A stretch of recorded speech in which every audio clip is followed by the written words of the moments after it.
हरे कृष्णा। आपका दिन शुभ और मंगलमय हो। प्रभु श्री हरि और माँ लक्ष्मी की कृपा आप पर और आपके पूरे परिवार पर सदा सर्वदा बनी रहे। आज आप सुनेंगे वैशाख मास की कथाओं में 7वां अध्याय। व्याध ने पूछा कि हे ब्राह्मण, आपने पहले कहा था कि भगवान विष्णु की प्रीति के लिए कल्याणकारी और भगवत धर्मों का और उनमें भी वैशाख मास के कर्तव्य रूप से बताए हुए नियमों का पालन करना चाहिए। वे भगवान विष्णु कैसे हैं, उनके क्या लक्षण हैं और उनकी सत्ता में क्या प्रमाण है, तथा वे सर्वव्यापी भगवान किनके द्वारा जानने योग्य है। वैष्णव धर्म कैसे हैं और किस प्रकार से श्रीहरि प्रसन्न होते हैं। हे महामते, मैं आपका किंकर हूँ, मुझे ये सब बताइए। व्याध के इस प्रकार से पूछने पर शंख ने रोग और शोक से रहित संपूर्ण जगत के स्वामी भगवान नारायण को प्रणाम करके कहा कि हे व्याध, भगवान श्रीहरि विष्णु का स्वरूप कैसा है, तुम यह सुनो। भगवान समस्त शक्तियों के आश्रय, संपूर्ण गुणों के निधि तथा सबके ईश्वर बताए गए हैं। वे निर्गुण, निष्कल तथा अनंत है। सतचित और आनंद यही उनका स्वरूप है। यह जो अखिल चराचर जगत है, अपने अधीश्वर और आश्रय के साथ नियत रूप से जिसके वश में स्थित है, जिससे इसकी उत्पत्ति, पालन, संहार, पुनरावृत्ति तथा नियमन होते हैं, वे ही ब्रह्म नाम से प्रसिद्ध भगवान विष्णु है। वे ही विद्वानों के सम्माननीय और सर्वव्यापी परमेश्वर है। ज्ञानी पुरुषों ने उन्हें साक्षात परब्रह्म कहा है। वेद, शास्त्र, स्मृति, पुराण, इतिहास, पांचरात्र और महाभारत सभी विष्णु रूप है और विष्णु के ही प्रतिपादक है। इन्हीं के द्वारा महाविष्णु जानने योग्य है। वेद सनातन देव भगवान नारायण को इंद्रियों से, अनुमान से और तर्क से भी नहीं जान सकते हैं। उन्हीं के दिव्य जन्म कर्म तथा गुणों आदि के द्वारा अपनी बुद्धि के अनुसार उनके अधीन रहने वाले जीव समूह सदा ही मुक्त होते हैं और यह संपूर्ण ही जगत प्राण से उत्पन्न हुआ है, प्राण स्वरूप है और प्राण रूपी सूत्र में ही पिरोया हुआ है तथा प्राण ही चेष्टा करते हैं। यह सब आधारभूत, यह सूत्रात्मा प्राण ही भगवान श्री हरि विष्णु है, ऐसा विद्वान पुरुष कहते हैं। तब व्याध पूछने लगे कि हे ब्राह्मण, जीवों में यह सूत्रात्मा प्राण किस प्रकार से श्रेष्ठ है। तब शंख ने कहा कि हे व्याध, पूर्व काल में सनातन देव भगवान नारायण ने ब्रह्मा आदि देवताओं की सृष्टि करके कहा कि हे देवताओं, मैं तुम्हारे सम्राट के पद पर ब्रह्मा जी की स्थापना करता हूँ। यही तुम सब के स्वामी है। अब तुम लोगों में से जो सबसे अधिक शक्तिशाली हो, उसे तुम स्वयं ही युवराज के पद पर प्रतिष्ठित करो। भगवान के इस प्रकार कहने पर इंद्र आदि सभी देवता आपस में विवाद करते हुए कहने लगे कि मैं युवराज होऊंगा, मैं होऊंगा। किसी ने सूर्य को श्रेष्ठ बताया और किसी ने इंद्र को। किसी की दृष्टि में कामदेव भी सर्वश्रेष्ठ थे, वहीं कुछ लोग मौन भी खड़े रहे। आपस में कोई निर्णय होता नहीं देखकर वे सभी भगवान नारायण के पास पहुंचकर पूछने गए और प्रणाम करके बोले कि हे महाविष्णु, हम सब ने अच्छी तरह से विचार कर लिया है, किंतु हम सब में श्रेष्ठ कौन है, यह हम सब अभी तक निर्णय नहीं कर पाए हैं। अब आप ही यह निर्णय कीजिए। तब भगवान विष्णु ने हंसते हुए कहा कि इस विराट और ब्रह्मांड रूपी शरीर से जिसके निकल जाने पर यह गिर जाएगा और जिसके प्रवेश कर जाने पर यह फिर से उठकर खड़ा हो जाएगा, वही देवताओं में श्रेष्ठ होगा। भगवान के ऐसा कहने पर सब देवता ने कहा कि ठीक है, ऐसा ही होगा। तब सबसे पहले देवेश्वर जयंत विराट के शरीर के पैर से बाहर निकले।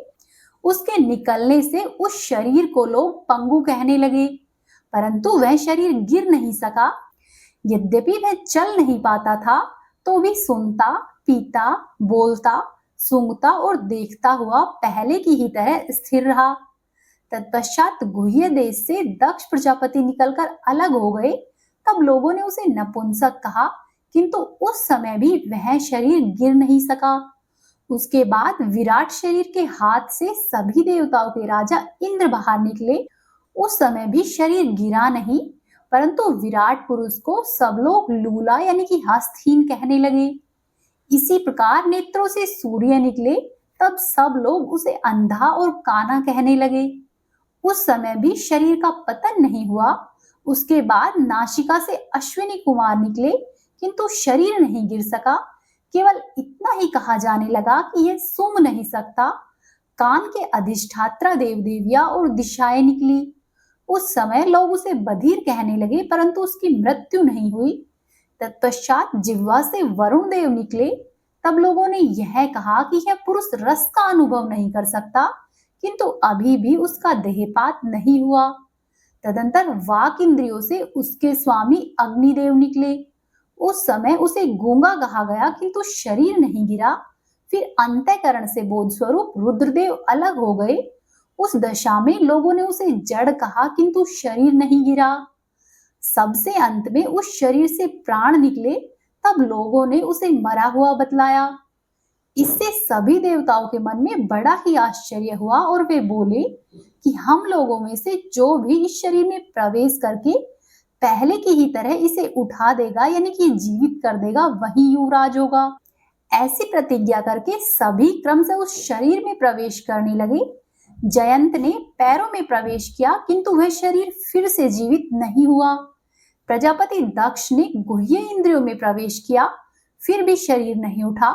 इंद्र ने हाथ में, सूर्य ने नेत्रों में, दिशाओं ने कान में, वरुण देव ने जिह्वा में, अश्विनी कुमार ने नासिका में, अग्नि ने वाक इंद्रियों में तथा रुद्र ने अंतःकरण में प्रवेश किया, किंतु वह शरीर अभी भी नहीं उठा। सबसे अंत में प्राण ने प्रवेश किया, तब वह शरीर उठकर खड़ा हो गया। सभी देवताओं ने प्राण को ही देवताओं में श्रेष्ठ माना। बल, ज्ञान, धैर्य, वैराग्य और जीवन शक्ति में प्राण को ही सर्वाधिक मानकर देवताओं ने उसी को युवराज के पद पर अभिषिक्त किया तथा उत्कृष्ट स्थिति के कारण प्राण को उक्त कहा गया। अतः समस्त चराचर जगत प्राणमय है। जगदीश्वर प्राण अपने पूर्ण एवं बलशाली अंशों के द्वारा सर्वत्र ही परिपूर्ण है। प्राणहीन जगत का अस्तित्व नहीं है। प्राणहीन कोई भी वस्तु वृद्धि को नहीं प्राप्त होती। इस जगत में किसी भी प्राणहीन वस्तु की स्थिति नहीं है। इस कारण प्राण सभी जीवों में श्रेष्ठ, सबकी अंतरात्मा और सर्वाधिक बलशाली सिद्ध हुआ। इसीलिए प्राणोपासक प्राण को ही सर्वश्रेष्ठ कहते हैं। प्राण सर्वदेवात्मक है तथा सभी देवता प्राण में हैं। वह भगवान वासुदेव का अनुगामी तथा सदा उन्हीं में स्थित है। मनीषी पुरुष प्राण को महाविष्णु का बल बतलाते हैं। महाविष्णु के महात्म्य और लक्षण को इसी प्रकार जानकर मनुष्य पूर्व बंधन का अनुसरण करने वाले अज्ञानमय लिंग को उसी प्रकार त्याग देते हैं, जैसे सांप अपनी केचुली को त्यागता है। लिंग देह का त्याग करके वह पुरुष अनायास ही भगवान नारायण को प्राप्त होता है। शंख मुनि की इतनी बात सुनकर व्याध ने पूछा कि हे ब्राह्मण, यह प्राण जब इतना महान और प्रभावशाली व संपूर्ण जगत का गुरु व ईश्वर है, तब लोक में इसकी महिमा क्यों प्रसिद्ध नहीं हुई? तब शंख ने कहा कि हे व्याध, पहले की बात है, प्राण अश्वमेध यज्ञों द्वारा अनामय भगवान नारायण का यजन करने के लिए गंगा नदी के तट पर प्रसन्नता पूर्वक गया। अनेक मुनिगणों के साथ उसने फलों के द्वारा पृथ्वी का शोधन किया। उस समय वहां समाधि में स्थित हुए महात्मा कणव बांबी की मिट्टी में छिपे हुए बैठे थे। हल जोतने पर बांबी गिर जाने से वे बाहर निकल आए और क्रोध पूर्वक देखकर सामने खड़े हुए और महाप्रभु प्राण को श्राप देते हुए बोले कि हे देवेश्वर, आज से लेकर आपकी महिमा तीनों लोकों में विशेषतः भूलोक में प्रसिद्ध नहीं होगी। हाँ, आपके अवतार तीनों लोकों में विख्यात होंगे। हे व्याध, तभी से संसार में महाप्रभु प्राण की महिमा प्रसिद्ध नहीं हुई।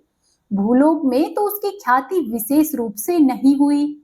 तब व्याध ने पूछा कि हे महामते, भगवान विष्णु के रचे हुए करोड़ों एवं सहस्त्रों सनातन जीव अनेक मार्ग पर चलने और भिन्न भिन्न कर्म करने वाले क्यों दिखाई देते हैं? इन सब का स्वभाव एक जैसा क्यों नहीं है, मुझे यह विस्तार पूर्वक बताइए। तब शंख ने कहा कि रजोगुण, तमोगुण और सत्वगुण के भेद से तीन प्रकार के जीव समुदाय होते हैं। उनमें राजस स्वभाव वाले जीव राजस कर्म, तमोगुणी जीव तामस कर्म और सात्विक स्वभाव वाले जीव सात्विक कर्म करते हैं। कभी कभी संसार में इनके गुणों में विषमता भी होती है। उसी से वे ऊंच और नीच कर्म करते हुए तदंतर फल के भागी होते हैं। कभी सुख, कभी दुख और कभी दोनों ही ये मनुष्य विषमता से प्राप्त करते हैं। प्रकृति में स्थित होने पर जीव इन तीनों गुणों से बनते हैं। गुण और कर्मों के अनुसार उनके कर्मों का भिन्न भिन्न फल होता है। ये जीव फिर गुणों के अनुसार प्रकृति को प्राप्त होते हैं। प्रकृति में स्थित हुए प्राणी गुण और कर्म से व्याप्त होकर प्राकृतिक गति को प्राप्त होते हैं। तमोगुणी जीव तामसी वृत्ति से ही जीवन निर्वाह करते हैं और सदा ही महान दुख में डूबे रहते हैं। उनमें दया नहीं होती, वे बड़े ही क्रूर होते हैं और लोक में सदा ही द्वेष से उनका जीवन चलता है। राक्षस और पिशाच आदि तमोगुणी जीव है जो कि तामसी गति को प्राप्त होते हैं। राजसी लोगों की बुद्धि मिश्रित होती है। वे पुण्य तथा पाप दोनों करते हैं। वे पुण्य से स्वर्ग पाते हैं और पाप से यातना भोगते हैं। इसी कारण ये मंदभाग्य पुरुष बार बार इस संसार में आते जाते रहते हैं। जो सात्विक स्वभाव वाले मनुष्य है वे धर्मशील, दयालु, श्रद्धालु, दूसरों के दोष नहीं देखने वाले तथा सात्विक वृत्ति से जीवन निर्वाह करते हैं। इसीलिए भिन्न भिन्न कर्म करने वाले जीवों के एक दूसरे से पृथक अनेक प्रकार के भाव है। उनके गुण और कर्म के अनुसार महाप्रभु विष्णु अपने स्वरूप की प्राप्ति कराने के लिए उनके कर्मों का अनुष्ठान करवाते हैं। भगवान विष्णु पूर्ण काम है। उनमें विषमता और निर्दयता आदि दोष नहीं है। वे संभाव से ही सृष्टि, पालन और संहार करते हैं। सभी जीव अपने गुण के ही कर्मफल के भागी होते हैं। जैसे माली बगीचे में लगे हुए सभी वृक्षों को समरूप सींचता है और एक ही कुएं के जल से सभी वृक्ष फलते हैं, तथापि वे सभी पृथक पृथक स्वभाव वाले होते हैं। बगीचे लगाने वाले में किसी भी प्रकार की विषमता और निर्दयता का दोष नहीं होता है। देवाजी देव भगवान विष्णु का एक निमेष ब्रह्मा जी के एक कल्प के समान माना गया है। ब्रह्मकल्प के अंत में देवाजी देव शिरोमणि भगवान विष्णु उन्मेष होते हैं, अर्थात वे आंख खोलकर देखते हैं। जब तक निमेष रहता है तब तक प्रलय है। निमेष के अंत में भगवान अपने उदर में स्थित संपूर्ण लोगों की सृष्टि करने की इच्छा करते हैं। सृष्टि की इच्छा होने पर भगवान अपने उदर में स्थित हुए अनेक प्रकार के जीव समूह को देखते हैं। उनकी कुक्षी में रहते हुए भी संपूर्ण जीव उनके ध्यान में स्थित होते हैं, अर्थात कौन जीव कहाँ किस रूप में है, इसकी स्मृति भगवान को सदा ही बनी रहती है। भगवान विष्णु चतुर्वेद स्वरूप है। वे उन्मेष काल के प्रथम भाग में ही चतुर्वेद रूप में प्रकट होकर व्योगामी वासुदेव स्वरूप से महात्माओं के किसी प्रकार के साजुल्य और साधक तत्व ज्ञान, किसी को सामरूप, किसी को सामीप्य और किसी को सालोक्य प्रदान करते हैं। फिर अनिरुद्ध मूर्ति के वश में स्थित हुए संपूर्ण लोगों को वे देखते हैं। देखकर उन्हें प्रद्युम्न मूर्ति के वश में देते हैं और सृष्टि करने का संकल्प करते हैं। भगवान श्रीहरि ने पूर्ण गुण वाले वासुदेव आदि चार व्यूहों के द्वारा क्रमशः माया, जया, कृति और शांति को स्वयं ही स्वीकार किया है। उनसे संयुक्त चतुर्व्यात्मक महाविष्णु ने पूर्ण काम होकर भी भिन्न भिन्न कर्म और वासना वाले लोगों की सृष्टि की है। उन्मेष काल का अंत होने पर भगवान विष्णु पुनः योग माया का आश्रय लेकर व्योगामी संकर्षण स्वरूप से इस चराचर जगत का संहार करते हैं। इस प्रकार महात्मा विष्णु का यह सब चिंतन करने योग्य कार्य बतलाया गया है, जो ब्रह्मा आदि योग से संपन्न पुरुषों के लिए भी अचिंतनीय एवं दुर्विभाव्य है। तब व्याध ने पूछा कि हे मुनि, भगवत धर्म कौन से होते हैं, किनके द्वारा भगवान श्री हरि विष्णु प्रसन्न होते हैं? तब व्याध ने कहा कि जिनसे अंतःकरण की शुद्धि होती है, जो साधु पुरुषों का उपकार करने वाले हैं तथा जिसकी किसी ने भी निंदा नहीं की है, उसे तुम सात्विक धर्म समझो। वेदों और स्मृतियों में बताए हुए धर्म का यदि निष्काम भाव से पालन किया जाए तथा वे लोक के विरुद्ध नहीं हो, तो उसे भी सात्विक धर्म जानना चाहिए। वर्ण और आश्रम विभाग के अनुसार जो चार चार प्रकार के धर्म हैं, वे सभी नित्य, नैमित्तिक और काम्य भेद से तीन प्रकार के माने गए हैं। वे सभी अपने अपने वर्ण और आश्रम के धर्म जब भगवान विष्णु को समर्पित कर दिए जाते हैं, तब उन्हें सात्विक धर्म जानना चाहिए। वे सात्विक धर्म ही मंगलमय भागवत धर्म है। अन्यान्य देवताओं की प्रीति के लिए सकाम भाव से किए जाने वाले धर्म राजस माने गए हैं। यक्ष, राक्षस, पिशाच आदि के उद्देश्य से किए जाने वाले लोकनिष्ठुर हिंसात्मक निंदित कर्मों को तामस धर्म कहा गया है। जो सत्वगुण में स्थित हो, भगवान विष्णु को प्रसन्न करने वाले शुभकारक सात्विक धर्मों का सदा ही निष्काम भाव से अनुष्ठान करते हैं, वे भागवत यानी कि विष्णु भक्त माने गए हैं। जिनका चित्त सदा ही भगवान विष्णु में लगा रहता है, जिनकी जिह्वा पर भगवान का नाम है और जिनके हृदय में भगवान के चरण कमल विराजमान रहते हैं, वे भागवत कहे गए हैं। जो सदाचार पारायण, सबका उपकार करने वाले और सदैव ममता से रहित है, वे भागवत माने गए हैं। जिनका शास्त्रों में, गुरु में और सत्कर्मों में विश्वास है तथा जो सदा ही भगवान विष्णु के भजन में लगे रहते हैं, उन्हें भागवत कहा गया है। उन भगवत भक्त महात्माओं को जो धर्म नित्य मान्य है, जो भगवान विष्णु को प्रिय है तथा वेदों और स्मृतियों में जिनका प्रतिपादन किया गया है, वे ही सनातन धर्म माने गए हैं। जिनका चित्त विषयों में आसक्त है, उनका सब देशों में घूमना, सब कर्मों को देखना और सभी धर्मों को सुनना कुछ भी लाभकारक नहीं है। साधु पुरुषों का मन साधु महात्माओं के दर्शन से पिघल जाता है। निष्काम पुरुषों द्वारा श्रद्धा पूर्वक जिनका सेवन किया जाता है तथा जो भगवान विष्णु को सदा ही प्रिय है, वह भागवत धर्म माने गए हैं।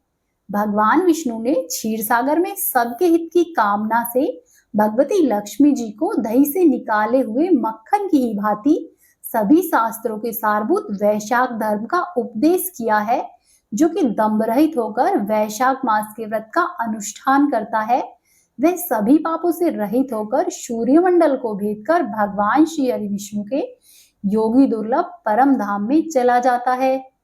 इस प्रकार विशेष शंख के द्वारा भगवान विष्णु के प्रिय वैशाख मास के धर्मों का वर्णन होते समय वह 5 शाखाओं वाला वटवृक्ष तुरंत ही भूमि पर गिर पड़ा। उसके खोखले में एक विकराल अजगर रहता था। वह भी पाप योनि में शरीर को त्याग कर तत्काल ही दिव्य रूपी होकर मस्तक झुकाए शंख के सामने हाथ जोड़कर खड़ा हो गया। हरे कृष्णा। ये थी आज की महात्म्य कथा। यदि आपको अच्छी लगी है तो प्लीज वीडियो को लाइक कीजिए, चैनल को सब्सक्राइब कीजिए और वीडियो को शेयर कीजिए। आपका दिन शुभ और मंगलमय हो। राधे राधे।